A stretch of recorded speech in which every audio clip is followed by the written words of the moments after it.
અરે આત્મહત્યા કરવી એ તો મહાન પાપ છે, પણ માણસ જો આત્મહત્યા કરવાનો વિચાર કરે ને તો એ પણ મહાન પાપ છે. માટે આત્મહત્યાનો વિચાર પણ ન કરો દુનિયામાં, જિંદગીમાં ક્યારેય.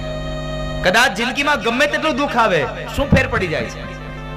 અને યાદ રાખજો, આજથી યાદ રાખજો, જીવનમાં મનમાં ગાંઠ રાખી રાખજો કે જ્યારે પણ દુઃખ આવે છે ને, એ દુઃખના પહાડો કોઈ દિવસ પથ્થરના નથી હોતા. જીવનમાં દુઃખના પહાડો કોઈ દિવસ પથ્થરના નથી હોતા. દુઃખના પહાડો તો માત્ર બરફના હોય છે, અને બરફ તો એકના એક દિવસે ઓગળી જવાનો, એમાં કોઈ પણ સંશય નથી.